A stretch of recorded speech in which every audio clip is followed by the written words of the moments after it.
and welcome to another episode of the Electric Division. I'm Mats. Rob. Today we're going to somewhere, well, not special, it's a charging station, but it's not your average charging station. And that's good, because I've been lazy and haven't charged a car for a while, so we're gonna arrive with 70%. I will be needing a charge anyway. So, Mats, where are we now? Now we are at Cirkle K in Ski. This is a container chassis with 2 camp hour charge points on. This is 300 kilowatt hours of batteries. These are cooling and power electronics. All of this is built in Norway. This is deployable. It can come on a trailer and you just plonk it into place. You give it some power, some electricity, and then you're off. You just charge the batteries, and the batteries buffer between the grid and car. So this exact system, because this is the first one they built, was on the big EVS, the Electric Car Symposium in Oslo recently. This charged the entire ride and drive, the entire week. And it was just plugged to a 63 amp power. So you don't need a big power to run this thing, because you can use the batteries as a buffer. They have 2 150 kilowatt chargers on them. They can have 4 if they want, because I've been on the charge providers for years saying, why don't you use batteries? Because we're gonna need big power supplies if we're gonna run all of this only from grid power. And they said it's too expensive, batteries are too expensive. And then you look at what the GridServe does in Great Britain, and you see what other does in Electrify America uses Tesla Powerwalls and stuff in between. Now this here. So if I wanted to start my own be a charge provider, I could buy a container like this, put it down somewhere, plug it into some relatively low power. Of course you need a bit of power, but you don't need 2 megawatt to run this thing. And within 2 hours you can be off, basically. Of course it costs about 200,000 euros, this setup, but you know, you save on groundworks, you save on the grid connection and the costs for that. So it's a lot of it's much easier and simpler to set up this, and you can set them up almost anywhere. And it's all built in Norway, everything. Software is Norwegian, the controllers are Norwegian, they use camp hours, and they're finished, the charger posts themselves. And they're also, of course, load shared, so you always optimize the amount of power you use. And the gas station is Canadian. Well, it's owned by a Canadian huge conglomerate, at least, yes. The fun thing is that 15 years ago, I was here working on the pumps. We were doing some stuff with the fuel lines, and electric cars basically almost didn't exist. And now we're here.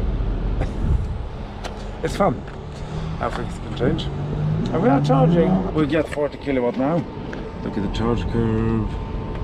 We didn't preheat or anything coming here. That's why we have the low. That's my fault, by the way, because I forgot. But we came with what, 14%? 14, yeah. Yeah, and we have been filming for 5 minutes. So we're 20 now. That's not too bad. I really do like these camp power chargers, because they give you, and you can scan this, and if you have an old Leaf, for instance, then you can see, you bring it with you, because the old Ioniq doesn't have an app. And there you can see what. You know, they've implemented price. Finally, someone has implemented price. Oh my word. Congratulations, Cirkle K. Camp power. Yeah, and camp power. Look, it says grid limit. What does that mean? Because, really, this is so fascinating. It's finally you have all like the fuel pumps. You can see what See what it actually costs. The session costs. Yeah. Cirkle K has ordered, I think it's 3 or 4 of these containers where they're gonna have different places. But I spoke to the guys that built and developed this. I think they're called Anywhere, Everywhere, and anyway, I can put it in text. They're a Norwegian startup. It's not cheap, and then the whole thing weighs 7 tons, so it's not like something you put on a trailer. You do need a truck to move it, but you can basically put it almost anywhere. And you have a quick charge sort of a hub in a way, and that's a brilliant thing of it. Because this is a old site, you know. I don't know.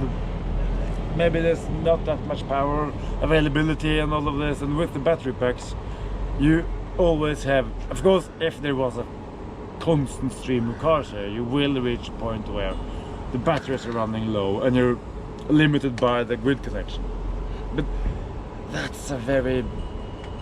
I don't think that's gonna happen too often. And then you learn, you gather data, you look at it, maybe you say, okay, we need a new container or something, you know, maybe we need a little bit more powerful grid connection. That's what this is about. This is a testing. I asked if you could get it with solar panels, and you can if you want to. So maybe that's the next thing then. Some solar panels on the entire fuel station area. What do you think? Unfortunately, I couldn't participate at the EVS, but I think you called me late that day or something and told me about this thing, and you sent me some pictures, and I was, wow, this I have to look at, because this is what we need. This is to get to the goals about to sell only new electric cars by 2025. You need something like this, because not everywhere in Norway you have the possibilities because of the restrictions in the grid power. So this mobile charger container thingy is brilliant. They're very configurable as well. Yeah, and so you get the possibility to get some chargers at places you maybe can't put, like for instance Hvaler. Yeah. That was a good use case actually. Yeah, because they have problems with the grid power. Yeah, they have limited connection because it's old. Yeah, so putting this one with 4 chargers, 75.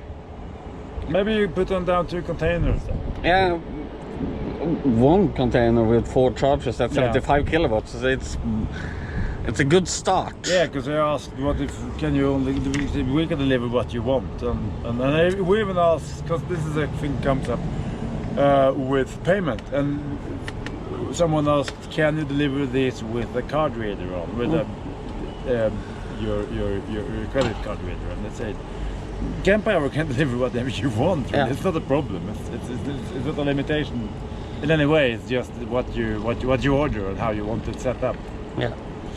For the time being, the limit on the battery is 300 kilowatt hours, but they work on that, and they're learning as well. So, and they did, as I said, they've been on the charge providers for a while on this, and they always said it was too expensive. And I asked them, Cirkle K, what did you tell them? Because I always heard this was too expensive, we can't build this. And they said, we did calculations based on grid connections, costs, and a whole lot of things. And they said, with the batteries, with this setup, you basically can calculate it home within 2 years. There will of course be variations in that calculation, but yeah.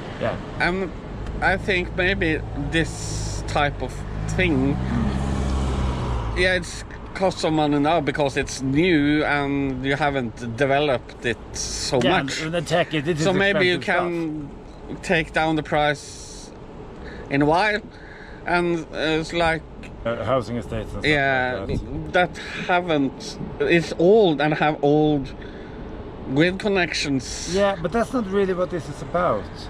And they had another use case, like if you have, for instance, you run a shop or maybe some kind of on a smaller place in kind of a mountain or something, that where this is a small village or something. Yeah. And you say, okay, we're getting a bit of a few electric cars here now, and maybe sometimes in vacations people go through there.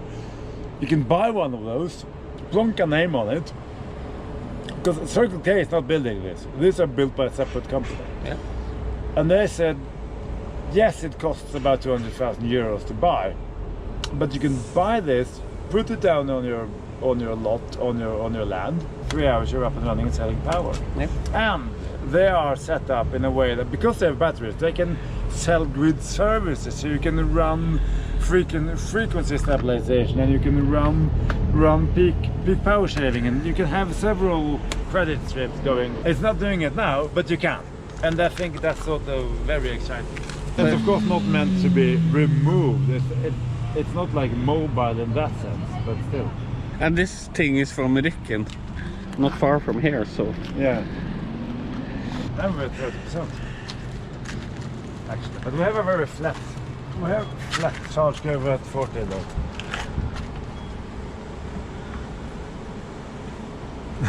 It's just like a line.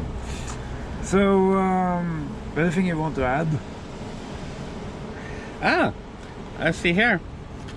This is in Norwegian, of course, but this note says this charging station offers charging from a powerful built-in battery on 300 kilowatts that gets its power.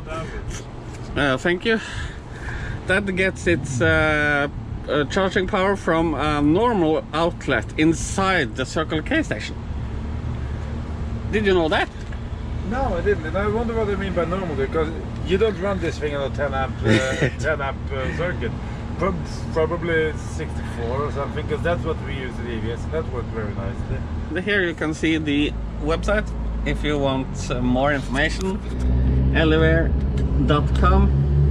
Like this note says, it's under testing, so it can be some periods where you can't get maximum power, but of course you only pay per kilowatt hour and no minute pricing.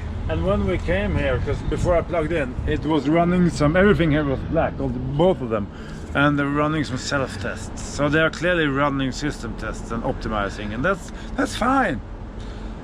That's just part of the plan. Yeah. So I think we'll wrap up. Yeah. I'm supposed to speaking much more than I was supposed to be.